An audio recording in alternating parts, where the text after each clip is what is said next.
Joining me here in the studio to discuss today's impeachment trial are Jamie Floyd, host and legal editor at WNYC New York Public Radio, and Ryan Goodman, co-editor-in-chief of Just Security.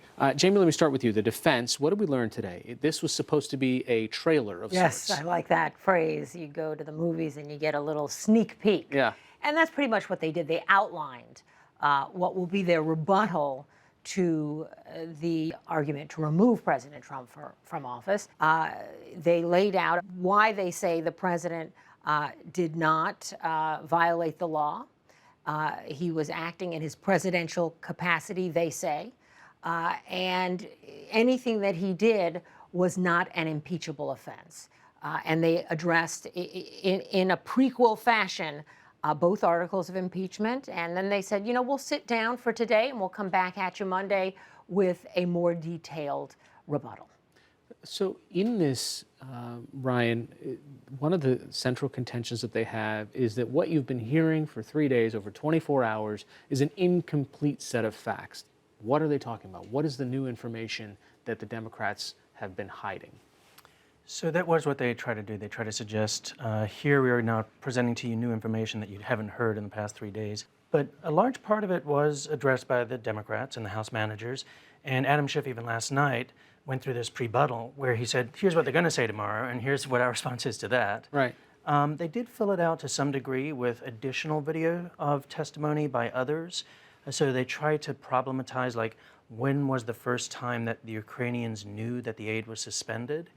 But it was interesting because in the same time that they presented all the videos of the officials, U.S. officials saying, well, the first time I knew they knew was like late August, then they leave out the video of one of the officials, the Defense Department official, Ms. Cooper, saying, actually, the first time that we knew in my department that the Ukrainians knew was July 25th, which is the very day of the call with President Zelensky. So looking back over the past 3 days, did the House make its case well enough, considering we're really looking at 4, maybe 5 Republican senators that might be convincible? There are 2 stages going forward. Now, the next phase, once Republicans finish with their 24-hour period of argumentation, if they take that full period, is whether or not those 4 or 5, you really only need 4, Republicans will agree to vote with Democrats to call in witnesses and bring in documentary evidence. That may happen. I'm thinking it's less likely than I thought it was 3 days ago, based on what I'm hearing from Capitol Hill and what I'm seeing in the responses to some of the arguments from the Democrats. But that may happen.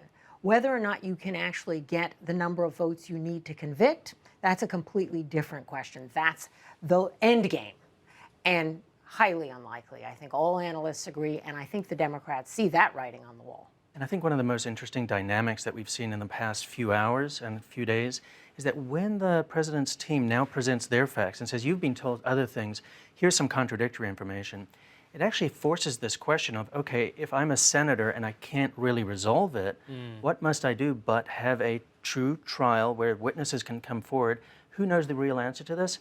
John Bolton. Who knows the real answer to this? Mick Mulvaney. And I think that's why that issue is going to come to us in a way that I don't think many of us anticipated after today's hearing. And what Republicans are saying, in part, or will be saying, and began to say today, is, well, why didn't you pursue that in the House? You know, you're so concerned about the political question and the political implications and the timing of the election.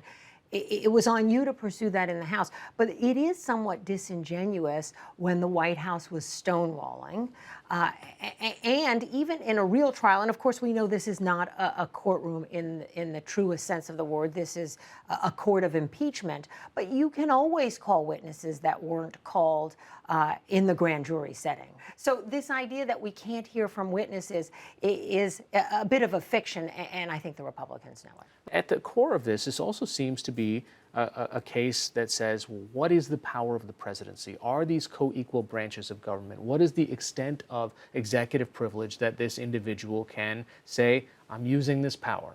So it is a set of tough questions in that sense, and I do think one of the issues that the Democrats laid out well is the answer to that question will be with us for decades or centuries, in the sense that we've been looking, when we think about that question, well, what happened with the Johnson impeachment hundreds of years ago? Yeah. What happened with the Nixon impeachment decades ago?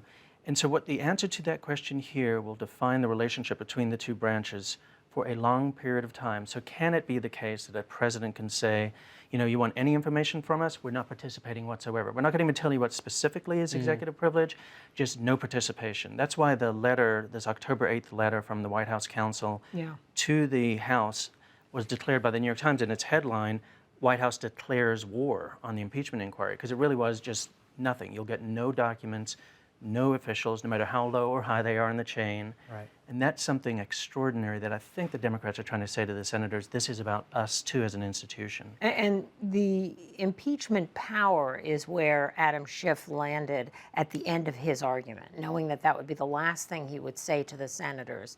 What is the point of the impeachment power in the Constitution if it is not this moment in which we stand right now? So that is what this moment is all about, and that is why it is so historically important for this to be resolved in a way that understands the capacity of all three branches of government to check one another.